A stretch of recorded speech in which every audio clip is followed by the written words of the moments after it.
I watched through the crack in my bedroom door as my stepmother Patricia held my violin, my beautiful, irreplaceable 1890 French violin, by its neck like it was a piece of garbage.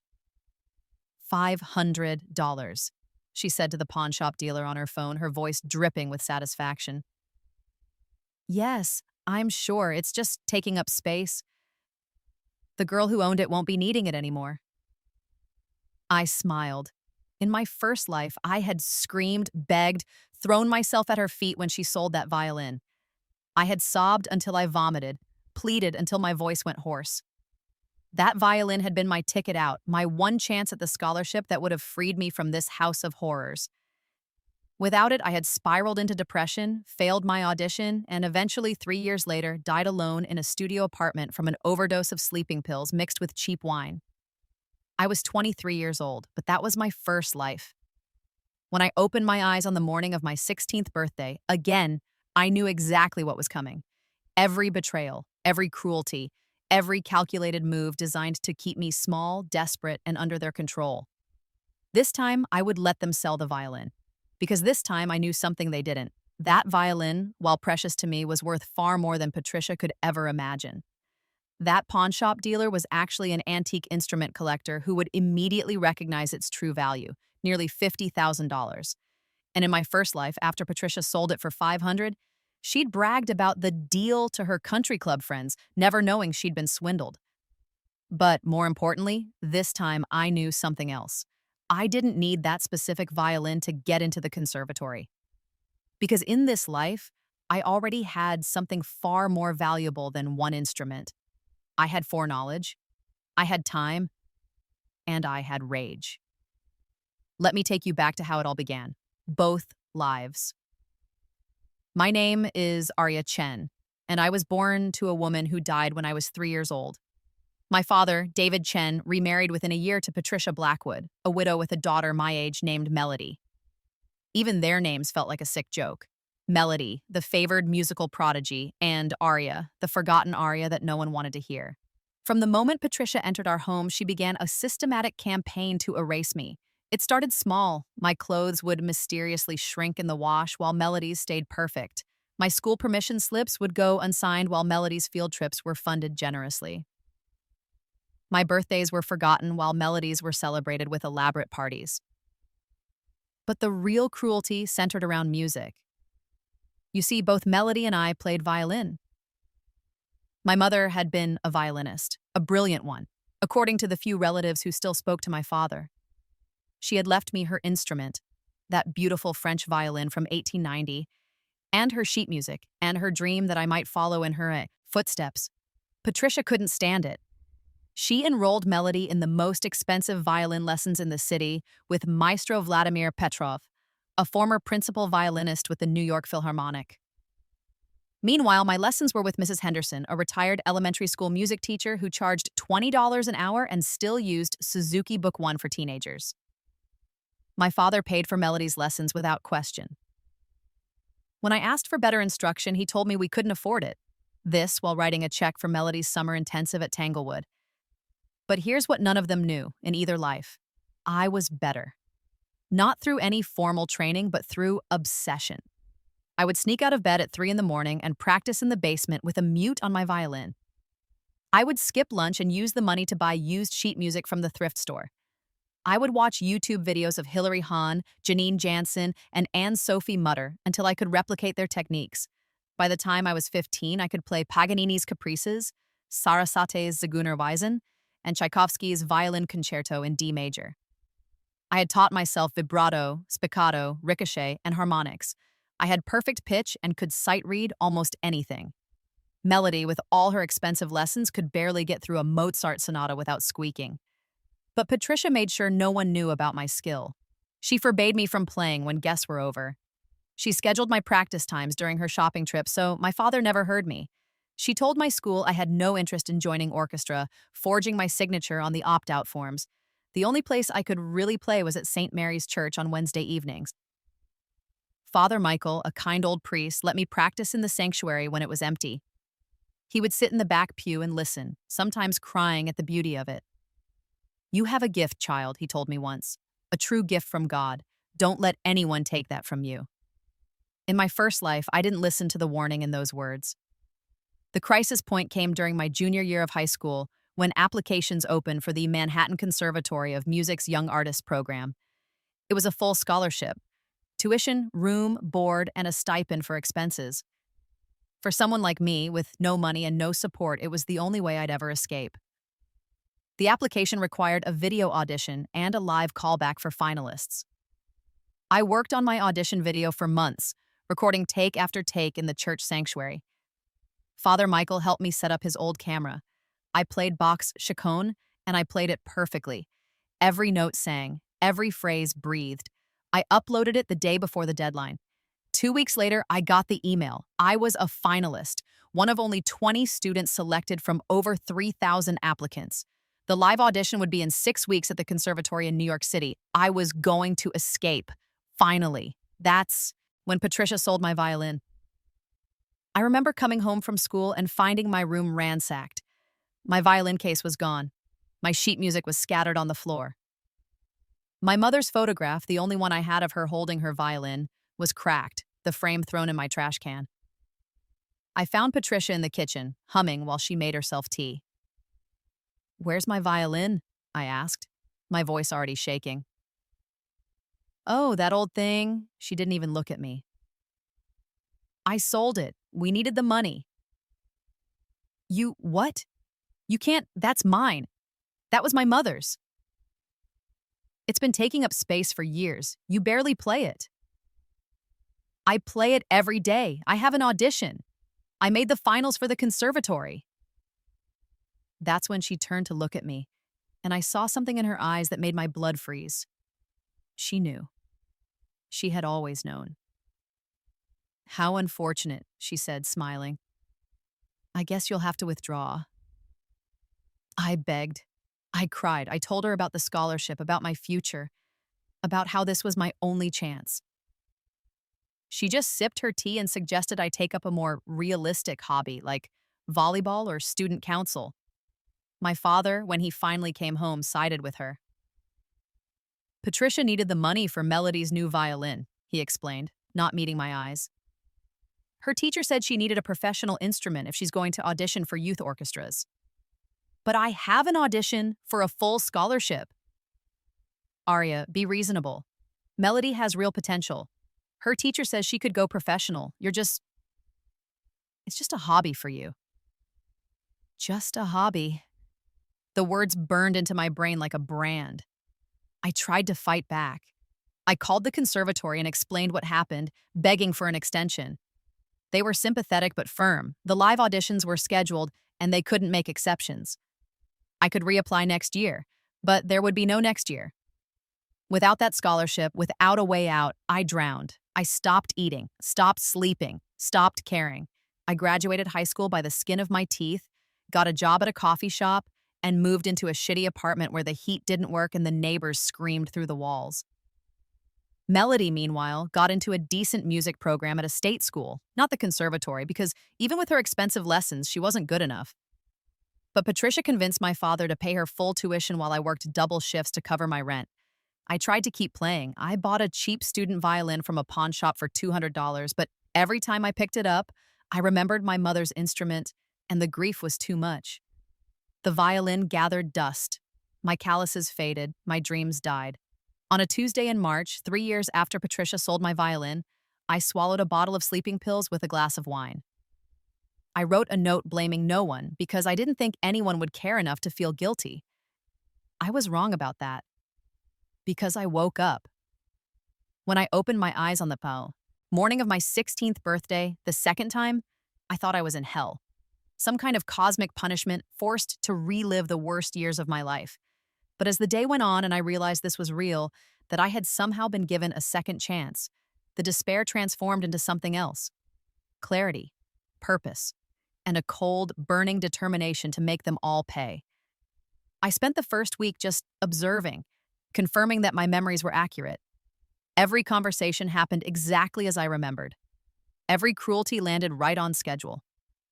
Patricia's passive-aggressive comments about my poor posture and unfortunate features.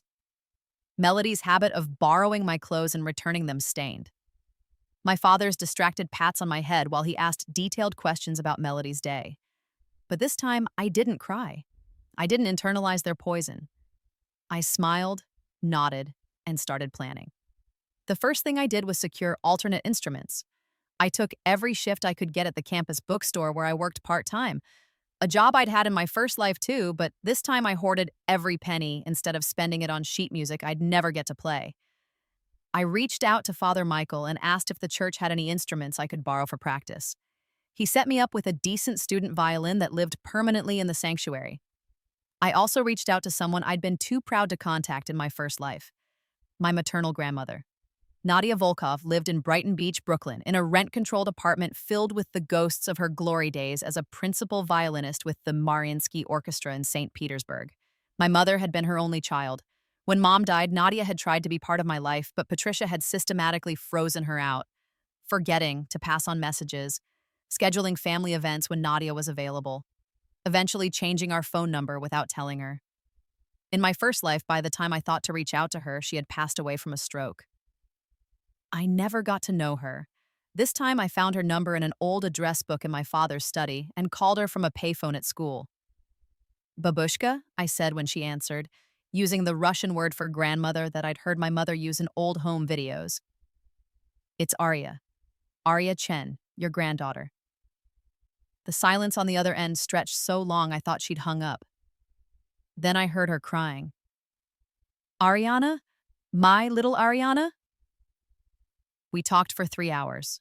I told her everything, not about the rebirth, but about Patricia, about the isolation, about the violin.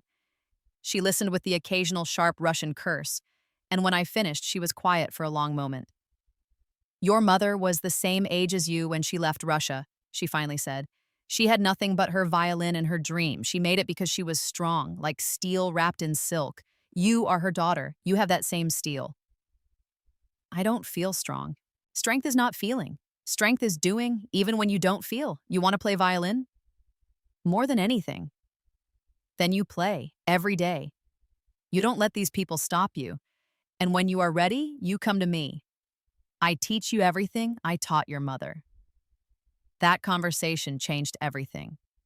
I started taking the train to Brighton Beach every Saturday, telling Patricia I had a study group at the library. Nadia became my teacher, my ally, and my link to my mother's legacy. She showed me photos I'd never seen, told me stories I'd never heard, and most importantly, she trained me. Nadia was 73 years old, but her fingers were still nimble, her ear still perfect, and her standards were absolutely unforgiving. Again, she would say when I made the slightest error. You think Hilary Hahn made excuses? You think Anne-Sophie Mutter said close enough? Again. Under her instruction, I transformed from a self-taught prodigy into a genuine virtuoso. She taught me Russian technique, the flexibility of the wrist, the pressure of the bow, the way to make the instrument sing like a human voice. She taught me repertoire I'd never attempted. Shostakovich, Prokofiev, Schnittke.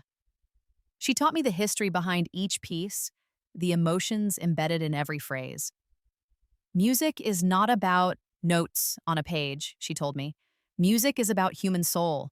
When you play, you must give your soul, nothing less. I gave everything. Meanwhile, at home, I played a different kind of performance.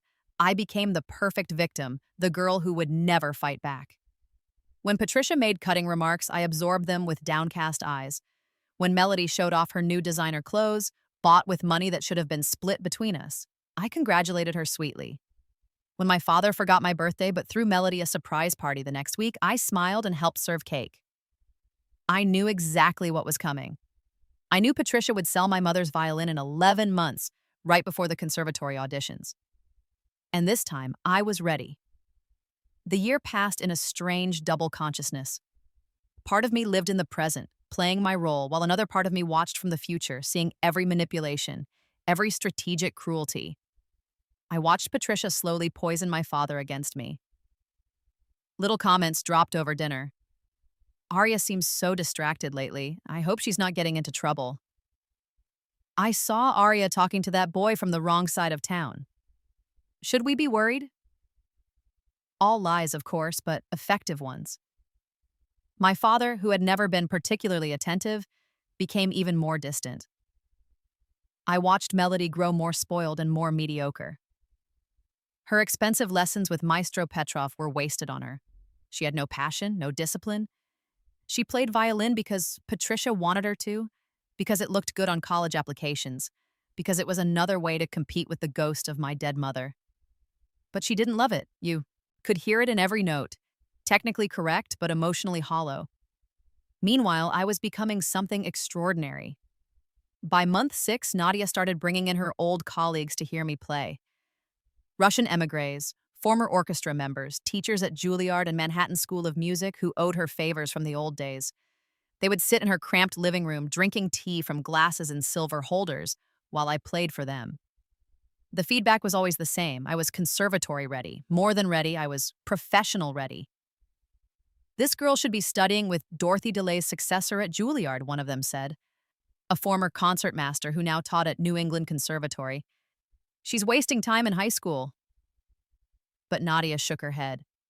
She needs the scholarship, she explained.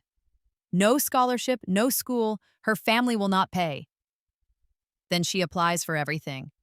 Manhattan, Juilliard, Curtis, New England. She will get in. They will fight over her. I smiled but said nothing, because I knew something they didn't. I wasn't going to apply to the conservatory in this life. I was going to do something much better. During one of my Saturday sessions while Nadia made tea, I noticed a letter on her kitchen table. The return address made my heart stop. Metropolitan Opera House, Lincoln Center. Babushka, I said carefully, what's this letter? She came over, reading glasses perched on her nose. Oh, this is from my old friend Dmitri. He is now contractor for Met Opera Orchestra. He asks if I know any young violinists for youth program they are starting. Summer intensive, very prestigious. They take only 6 students in whole country. My hands started shaking. What kind of program? Students work with orchestra, learn opera repertoire, perform in pit for small productions. If they do well, they get invitation to join youth orchestra full-time. Is paid position, union scale. Very rare opportunity. This was it. This was what I'd been waiting for. In my first life, I'd never known about this program. But now, with Nadia's connections, I had a way in. Not through applications or auditions or competing with thousands of other students. Through the back door, through relationships, through the old Russian network that Nadia had built over decades. Could you? I hesitated, hardly daring to ask. Could you recommend me? Nadia studied me for a long moment. Then she smiled, and it was like the sun coming out. Dmitri owes me favor from 1987. Is big favor. I call him tonight.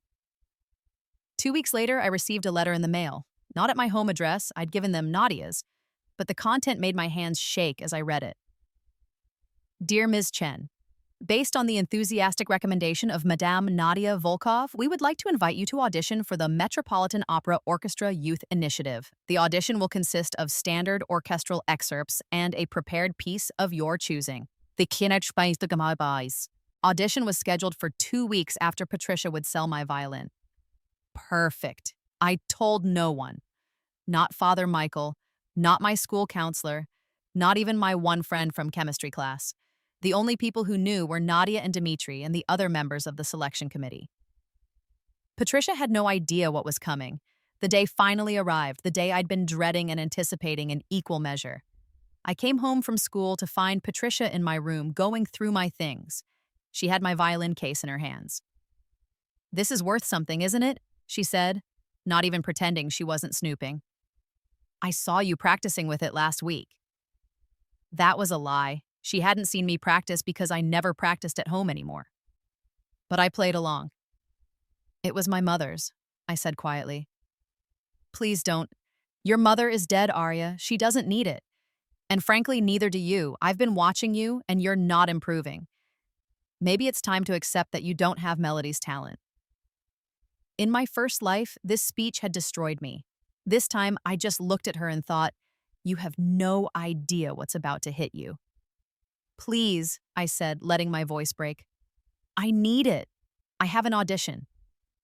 Her eyes lit up. She knew. She'd always known. What audition? For the conservatory. I made the finals. This was a lie. Of course, I hadn't even applied this time. But I needed her to think she was winning, that she was successfully destroying my dreams again. It would make the reversal so much sweeter. How unfortunate, she said, and I could hear the satisfaction in her voice. Because I've already arranged to sell this violin. We need the money for Melody's summer intensive. I'm sure you understand. But my audition is in 3 weeks. Then I guess you'll have to find another instrument. Or better yet, find another hobby. Not everyone is cut out for music, Arya. There's no shame in being ordinary. I let myself cry. Not the desperate, world-ending sobs of my first life, but a controlled, performative grief. Just enough to convince Patricia she'd won. She left with the violin, practically skipping down the stairs. I waited until I heard her car leave the driveway. Then I wiped my eyes, pulled out my secret phone, a prepaid cell I'd bought months ago, and called Nadia. She took it, I said. Good, Nadia replied. Now we execute rest of plan. The rest of the plan was multifaceted, carefully constructed over months of preparation. First, the violin. I already knew Patricia would sell it to Harold's Pawn and Antiques on 47th Street. Harold Weinstein, the owner, was an expert in vintage instruments who would immediately recognize the violin's true value. In my first life, he'd bought it for $500 and resold it 3 months later for $48,000 to a collector in Boston. This time, I'd gotten there first. 2 months earlier, I'd taken the train into the city during spring break and visited Harold's shop. I'd introduced myself as Nadia Volkov's granddaughter and told him I had a valuable violin that might be coming his way soon under unfortunate circumstances. Harold was in his 70s, a sweet man with thick glasses and a kippa pinned to his wispy gray hair. He listened to my story with growing anger. This woman is stealing from you, he said flatly. What she's planning, this is theft. You could call police. I could, I agreed. But I want something better than police. I want justice. I told him my plan. He loved it. When Patricia walked into his shop with my mother's violin, Harold was ready. He examined it with his loupe, plucked the strings, checked the label inside the F-hole. I can give you $500, he said, just as Patricia expected. She took the money and practically danced out of the store. The moment she left, Harold called me. She's gone. The violin is safe. Thank you, I breathed. I'll pick it up next week. No charge, he said. This one's on me. People like her, they make me sick. But the violin was just the beginning. Phase 2 of my plan involved Melody's audition for the Greater Metropolitan Youth Orchestra, a prestigious ensemble that Patricia had been preparing her for all year. The audition was in 2 weeks, the same week as my Met Opera audition. In my first life, Melody had made the orchestra. Not because she was good, but because Patricia had bribed the assistant conductor, a gambling addict named Richard Pierce, who was always desperate for cash. Patricia had given him $5,000 to ensure Melody's spot. This time, I'd anonymously tipped off the orchestra's board of directors about Pierce's gambling problem and his habit of accepting bribes. They'd launched an internal investigation. Pierce was suspended, and the auditions were being personally overseen by the music director, Maestro Chen Hu, a notoriously incorruptible conductor who had zero tolerance for nepotism. Melody was going to have to audition on her actual merit. She was going to fail. Phase 3 was more complex and more satisfying. I had discovered through careful snooping in my father's study that Patricia had been embezzling from my trust fund, the money my mother had left me, which was supposed to be untouchable until I turned 21. It wasn't a huge amount, maybe $30,000, but Patricia had been siphoning it off for years through a combination of forged documents and my father's negligence. She'd been using it to pay for Melody's lessons, clothes, and activities. In my first life, I'd never known about this. I'd died before turning 21, and the trust had eventually been absorbed into my father's estate, which meant it went to Patricia. This time, I'd quietly contacted the bank that managed the trust and requested a full audit. I'd also reached out to a lawyer, a friend of Nadia's who worked in estate law, and explained the situation. He'd reviewed The documentation I'd secretly copied from my father's files and confirmed that Patricia had committed multiple felonies. We were building a case, slowly, quietly, irrefutably, but we were waiting for the right moment to strike. My Met Opera audition arrived on a bright Saturday morning in May. I took the train into the city alone, carrying my mother's violin, now safely returned from Harold's shop, in its case. I wore a simple black dress that Nadia had altered to fit me perfectly, and I'd pulled my hair back in a neat bun. I looked like a professional. The audition was held in a rehearsal room at Lincoln Center. There were 5 other students there, all of them older than me, all of them looking polished and confident in a way that would have terrified the old Arya. But I wasn't the old Arya anymore. When they called my name, I walked into the room and saw the panel. Dmitry Volkov, Nadia's friend, the concertmaster of the Met Orchestra, and the assistant conductor. They sat behind a long table, score sheets in front of them. "Ms. Chen," Dmitry said warmly, Anne, "thank you for coming. Please begin with the orchestral excerpts." I'd prepared the standard pieces, Mozart's Symphony No. 40, Beethoven's Symphony No. 9, and Tchaikovsky's Symphony No. 4. These were the excerpts that every professional orchestral violinist had to know, the passages that separated amateurs from artists. I played them flawlessly. I could see their expressions change as I moved through the excerpts. The concertmaster sat up straighter. The assistant conductor stopped taking notes and just listened.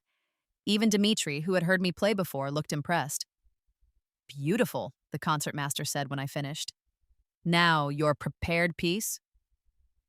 I'd chosen Sarasate's Carmen Fantasy, a notoriously difficult showpiece that required both technical virtuosity and deep musicality. It was flashy, dramatic, and emotionally complex. Exactly the kind of piece that demonstrated everything I could do. I closed my eyes and began to play. The opening phrases whispered out, delicate and seductive. I built the tension slowly, adding vibrato, dynamics, color. When I hit the main theme, I let the violin sing, each note clear and bright and passionate. I wasn't just playing the notes. I was telling a story. Carmen's story. A story of freedom and defiance and the refusal to be controlled. It was my story.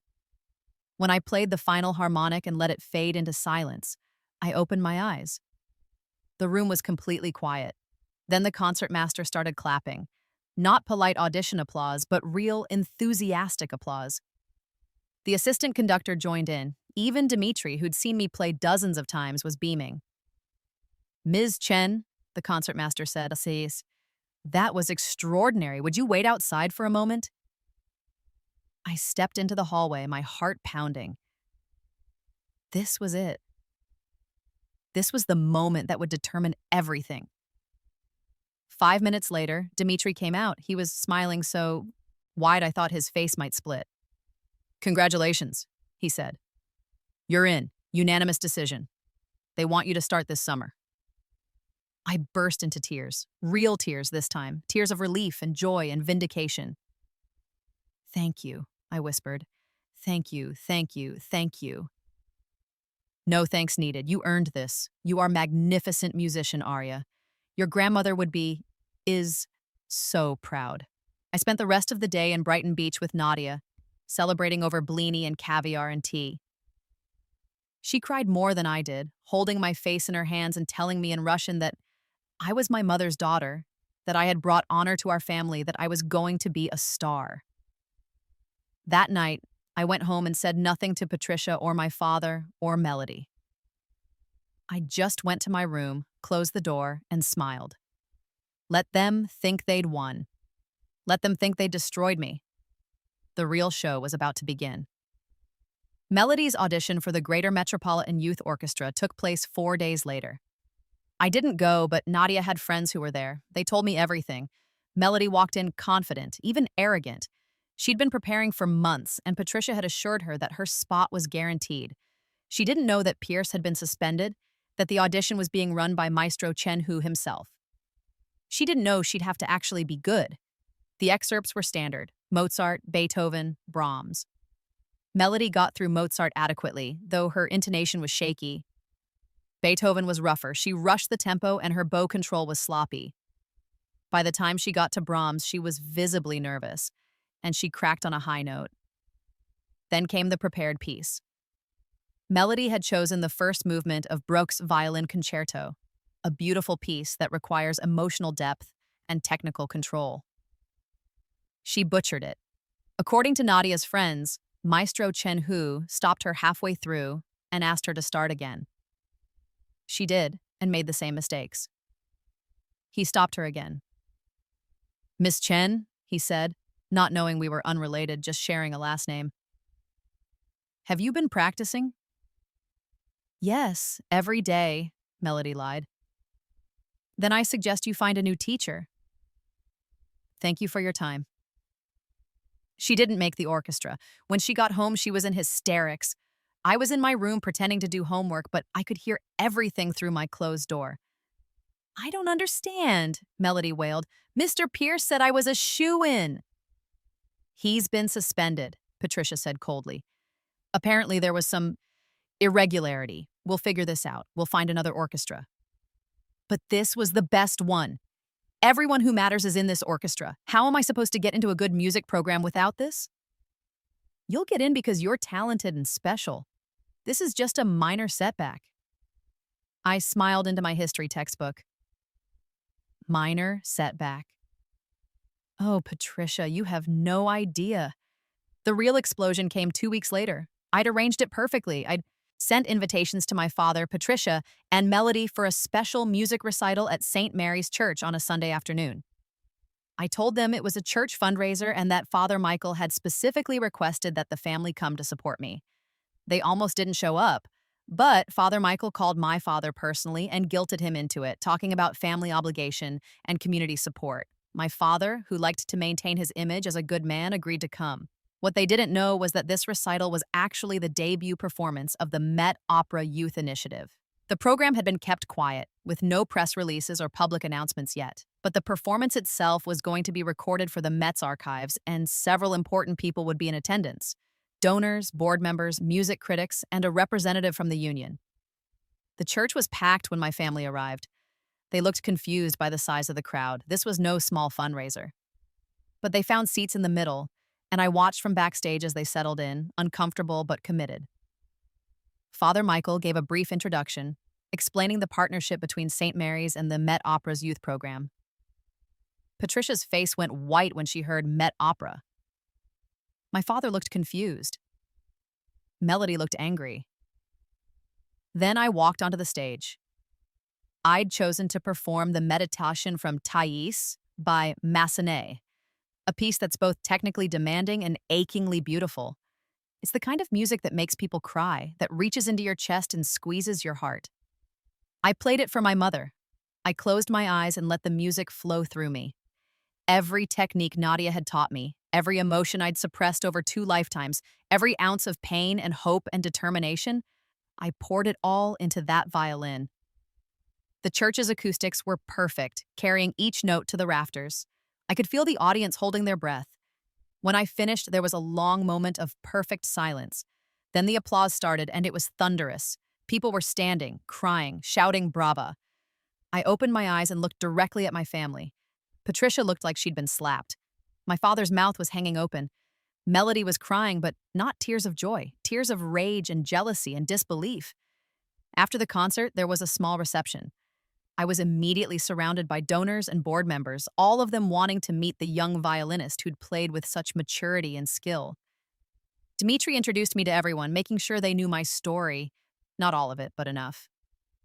The talented granddaughter of Nadia Volkov, rising from obscurity, a hidden gem. My family stood in the corner, frozen. Finally, my father approached. He looked shell-shocked. "Arya," he said. "I didn't know you could play like that. Why didn't you tell us?" I looked at him with no expression. "You never asked." "But this is incredible. You're playing at the Met Opera? How did this happen?" "My grandmother helped me," I said simply. "The one you stopped letting me see." Patricia had followed him over, and at this, she interjected. "We never stopped you from seeing anyone, Arya. Don't be dramatic." "You changed our phone number and didn't give her the new one. You forgot to pass on her messages. You scheduled family events when she was available and told her we were busy. I said this calmly, factually. You tried to erase her from my life the same way you tried to erase my mother. That's not. You're being ridiculous. And you sold my mother's violin. I continued, my voice still level. The one you told me you sold for $500 so you could pay for Melody's summer intensive. Except that violin was actually worth $50,000, and you committed theft to take it. Patricia's face went from white to red. I didn't know it was worth that much. And it wasn't theft. Your father gave me permission. Actually, my father said slowly, I don't remember giving you permission. You told me you were selling some old books. Oh, this was delicious. The lies were unraveling. Well, the violin is gone anyway, Patricia said, regaining her composure. So this is all academic. I smiled. Actually, it's not gone. The shop owner recognized its value and held it for me. It's been with my grandmother for safekeeping. And it's mine. Legally mine, inherited from my mother, which means you had no right to sell it. That's theft, Patricia, and I have documentation. I pulled out my phone and showed her the receipt from Harold's shop, which clearly stated the violin's appraised value and noted that the seller had not been the legal owner. I also showed her the letter from my lawyer, confirming that we were building a case. Patricia's face was a fascinating study in fury and fear, but I wasn't done. I also know about my trust fund, I said quietly. The one my mother left me, the one you've been stealing from? My father's head snapped toward Patricia. What? I don't know what she's talking about, Patricia said quickly. She's confused. I have bank records, I said, and canceled checks, and forged authorization forms. You've been embezzling for 5 years, Patricia. That's a felony. The crowd around us had gone quiet. People were watching now, including several board members and, importantly, a journalist who'd been covering the Met's youth program. My father looked like he might be sick. Patricia, tell me this isn't true. She's lying. She's making this up because she's jealous of Melody. I'm not jealous of Melody, I said. And I almost felt sorry for my stepsister, who was standing nearby, her face crumpling. I'm sorry for her. You've ruined her life, Patricia. You've made her mediocre because you've never let her fail. You've made her entitled because you've never made her work. She didn't even make the youth orchestra, did she? Because without bribes and favors, she's just average. Melody burst into tears and ran out of the church. Patricia looked at me with pure hatred. You vindictive little bitch. No, I said, just someone who learned to fight back. Father Michael appeared at my elbow, his face stern. Mrs. Chen, I think you should leave. This is a house of God and a celebration of this young woman's achievement. Your negativity is not welcome. Patricia left, dragging my father behind her. I watched them go and felt nothing but relief. The reception continued. I accepted congratulations, gave interviews, and made connections that would serve me for years to come. Several people asked where I'd been hiding such talent, and I told them the truth. I hadn't been hiding. I'd been ignored. That night, Dmitri pulled me aside. There's someone who wants to meet you, he said. He led me to a distinguished-looking woman in her 60s, impeccably dressed with sharp eyes and silver hair pulled back in a chignon. Aria Chen, Dmitri said. This is Maestra Elena Vasquez. She's the principal conductor of the Metropolitan Opera. My heart stopped. Maestra Vasquez extended her hand. Ms. Chen, that was a remarkable performance. I'm told you're only 16. Yes, Maestra. And you're joining our youth program this summer? Yes, Maestra. She studied me for a long moment. I want you to know that I'll be watching your progress very closely. We don't often find talent like yours, real talent, not just technical proficiency. You have something special, a genuine musical voice. Don't lose that. I won't, I promised. Good. I look forward to working with you. She walked away, leaving me stunned. Dmitri grinned. You made an impression. That's the conductor of the Met Opera. Yes. And she never gives compliments unless she means them. You have a very bright future, Arya. The aftermath was swift and brutal for Patricia. My lawyer, Nadia's friend, who turned out to be a bulldog in a three-piece suit, filed charges against her for embezzlement and theft. The evidence was overwhelming. The bank provided records of the fraudulent withdrawals. Harold's shop had documentation of the Violin's sale under false pretenses, and I had copies of every forged signature, every falsified document. The district attorney took the case.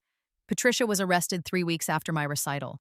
The bail was set at $50,000, the same amount she'd essentially stolen from me.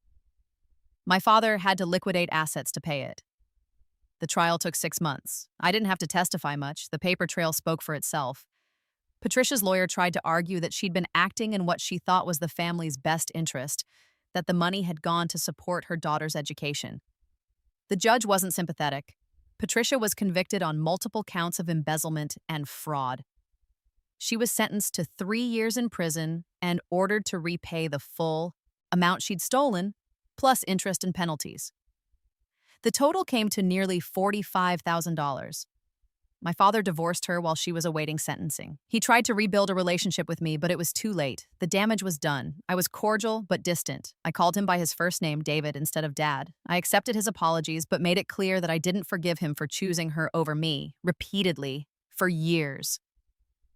Melody was the collateral damage I almost felt bad about. She dropped out of her music program and started seeing a therapist. According to the few updates I got from David, she'd had something of a breakdown when she realized how much of her success had been manufactured by her mother's manipulations. She eventually switched her major to business and, last I heard, was doing okay. I hoped she'd find her own path, one not defined by comparison to anyone else. My summer with the Met Opera Youth Initiative was transformative. I worked with professional musicians every day, learning the repertoire, understanding the unique demands of opera accompaniment, developing my skills as an ensemble player rather than just a soloist. The pit orchestra for opera is different from symphony work.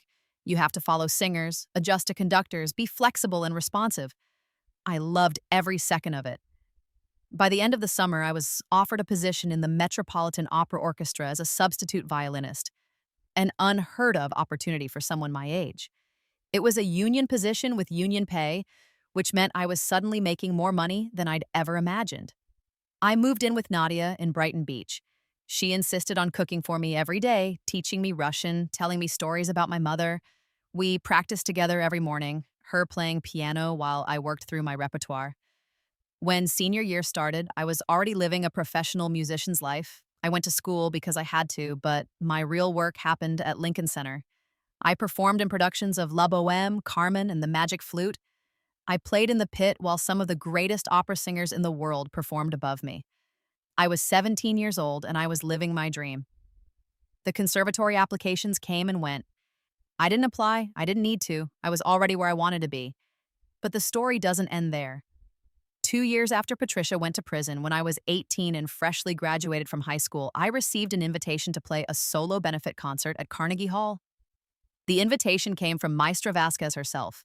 The Met was hosting a fundraiser for music education programs, and she wanted me to be one of the featured performers. The concert would be broadcast nationally. It would be my debut as a soloist on one of the world's most prestigious stages. I said yes. The program I chose was deeply personal. Chausson's Poème, Ravel's Tzigane, and Sarasate's Carmen Fantasy, the piece I'd played for my Met audition. All of them were showpieces, technically demanding and emotionally rich. All of them told stories of passion, freedom, and defiance. I practiced for months. Nadia worked with me daily, refining every phrase, polishing every passage. By the time the concert date arrived, I was ready. Carnegie Hall holds 1,804 people. Every seat was filled.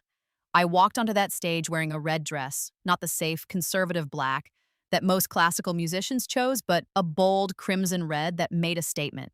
I was not going to be meek. I was not going to disappear. I was going to be seen. The first notes of Chausson's Poème whispered out into the hall, and I felt the audience lean forward, listening.